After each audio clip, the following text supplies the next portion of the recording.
جب اللہ نے جنت عدن کو بنایا تو جنت عدن اتنی خوبصورت بنی کہ اللہ نے مسکرا کے اس کو دیکھا اور مسکرا کے پھر اللہ رب العزت نے فرمایا کچھ بول.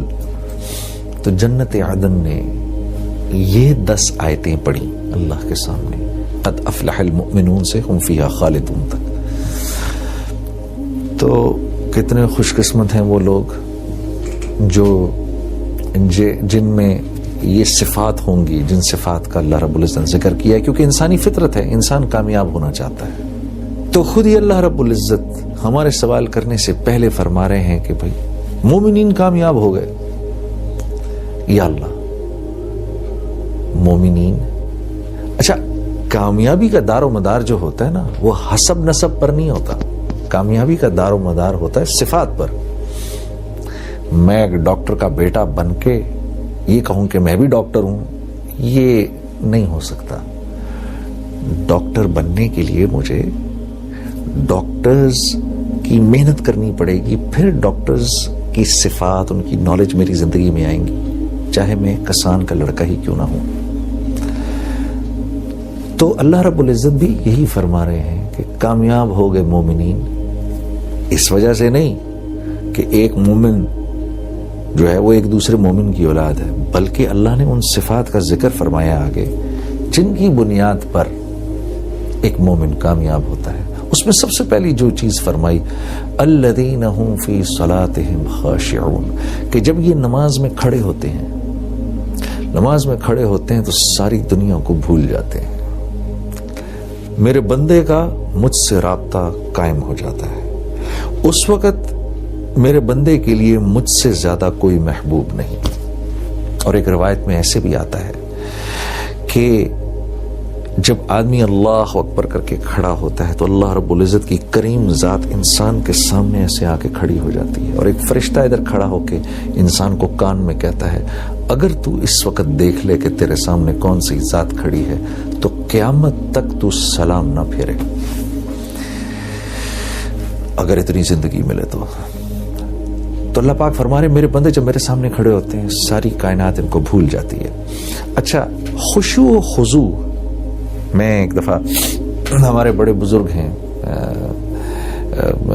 نظام الدین کے مولانا سعد صاحب دامت برکاتہم، ان کا بیان سن رہا تھا. تو مولانا سعد صاحب فرماتے ہیں کہ خشوع سے مراد یہ ہے کہ آدمی اللہ کے سامنے کھڑا ہے، پھر خیال ادھر ادھر گیا، فوراً اس کو واپس لے آیا کہ نہیں میں اللہ کے سامنے کھڑا ہوں. کیونکہ ہر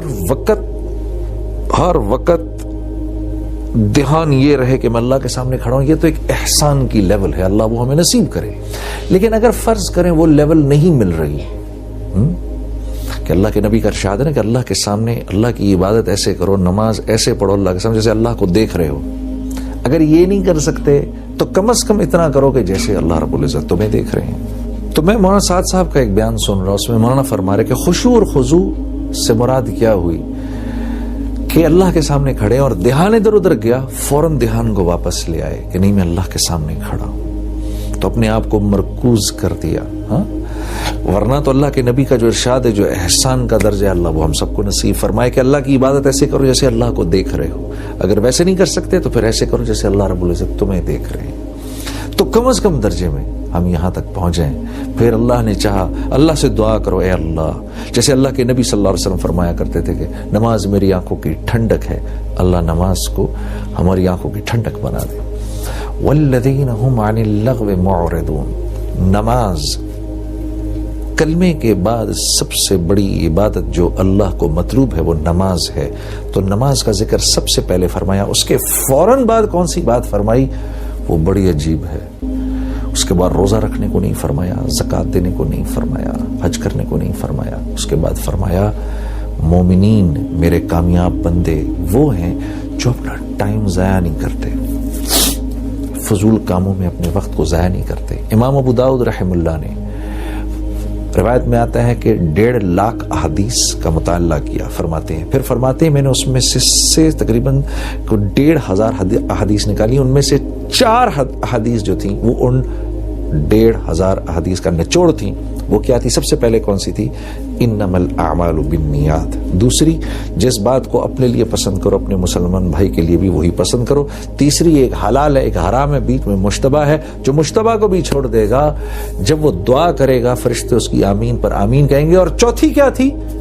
اسلام کی خوبصورتی لایانی سے بچنے میں ہے، یعنی ہر اس کام سے اپنے آپ کو بچانا جس میں نہ دنیا کا فائدہ نہ آخرت کا فائدہ. آج کے دور میں بدقسمتی سے موبائل فونوں نے ہمارے اوقات لے لیے ہیں. میں جنرلی جب ایئرپورٹس وغیرہ پہ، کیونکہ میرا ٹریول کرنا بہت ہے، میں ایئرپورٹس پہ جاتا ہوں. اب یقین کریے 100 لوگ بیٹھے ہیں تو ان میں سے میرے خیال ہے 98 لوگ اپنے موبائل کو دیکھ رہے ہوں گے. بلکہ میں تو کہتا ہوں آج کے دور میں سر اٹھا کے چلنے کی توفیق ہی اس کو ملتی ہے جو اپنے موبائل کو نہ دیکھ رہا ہو. یہ اوقات کے ضائع کرنے میں سب سے آگے اس وقت. میرے دوستوں، اپنی اوقات ضائع نہ کرو، کیونکہ زندگی ایک مرتبہ ملنی ہے. اس کا ہر سیکنڈ یا تو ہم کو کروڑوں کروڑوں کروڑوں سال کی جنت کی طرف لے جا رہا ہے، یا کروڑوں کروڑوں کروڑوں سال کی ناکامی کی طرف لے کے جا رہا ہے. اور ان ربک لبالمرصاد، ہاں اللہ رب العزت دیکھ رہے ہیں ایک ایک لمحہ ہمارا. اور یہ زندگی اتنی تھوڑی ہے جیسے برف ہے نا، پگھل رہی ہے، اس نے پگھل جانا ہے. کتنا ہی بڑا بھی برف کا تودا کیوں نہ ہو، یہ پگھل جاتا ہے. تو اللہ رب العزت کامیاب لوگوں کی جو دوسری صفت بیان فرما رہے ہیں وہ یہ کہ وہ اپنے اوقات ضائع نہیں کرتے. اور کامیاب لوگوں کی جو ایک صفت سب میں مشترک ہے کامیاب لوگوں کی، وہ کیا ہے؟ وہ اپنا ٹائم ضائع نہیں کرتے، فضول چیزوں میں اپنے وقت کو نہیں لگاتے. والذین هم للزکاة فاعلون. مولانا اشرف علی تھانوی صاحب فرماتے ہیں کہ اس آیت سے مراد یہ ہے کہ یہ لوگ اپنے مال کو خرچ کرتے ہیں، اور جب مال کو خرچ کرتے ہیں تو اس طرح خرچ کرتے ہیں کہ اس سے اپنی ذات کا تزکیہ ہو، اپنی ذات کا تزکیہ کرتے ہیں مال کو خرچ کر کے. کیونکہ انسان کے لیے 2 چیزیں بہت قیمتی ہیں، ایک اس کی جان، ایک اس کا مال. یہ 2 چیزیں وہ وہاں لگائے گا جہاں اس کو بہت ضروری سمجھے گا. اور مال سے کیونکہ ایک فطری محبت بھی ہے، جان سے فطری محبت بھی ہے، تو اپنا مال کسی کو دیتے ہوئے اس کو تکلیف ہوتی ہے اندر.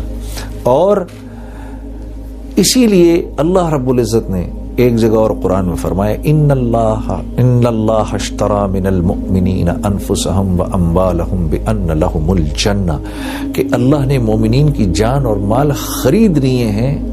کس چیز کے عوض؟ اپنی بہترین تخلیق جنت کے عوض. تو صرف جان ہی نہیں مانگی، مال بھی مانگا ہے، کیونکہ یہ دونوں چیزیں انسان کو پسند ہیں. اسی لیے ہمارے یہاں اسی لیے تو یہ بات چلتی ہے کہ چمڑی جائے دمڑی نہ جائے. ہاں، یہ ایسے ہی نہیں، یہ سننے میں مذاق لگتا ہے لیکن ایک بہت بڑی حقیقت ہے. تو عزیز دوستو، اللہ نے جو تیسری صفت اپنے کامیاب بندوں کی فرمائی وہ یہ کہ وہ جہاں اپنے مال کو اپنے پر خرچ کرتے ہیں وہاں اوروں پر بھی خرچ کرتے ہیں. یہ بھی دیکھنا ہے کہ اس پیسے کے اندر میرے اقربا کا حصہ ہے، یہ بھی دیکھنا ہے کہ اس پیسے میں میرے ہمسایوں کا بھی حصہ ہے، یہ بھی دیکھنا ہے کہ اس مال میں میرے دوستوں کا بھی حصہ ہے، یہ بھی دیکھنا ہے کہ اس مال کے اندر غربا کا حصہ ہے، مساکین کا حصہ ہے، اس میں یتامہ کا حصہ ہے. جو اپنے مال کو 6 طرح سے خرچ کرے گا اللہ رب العزت اس کو وہاں سے دیں گے جہاں سے وہ گمان بھی نہیں کر سکتا. اپنے اوپر، عزیز و اقربا پر، والدین پر، جو غربا ہیں ان پر، جن کی گردنیں پھنسی ہیں ان پر، اور اللہ کے راستے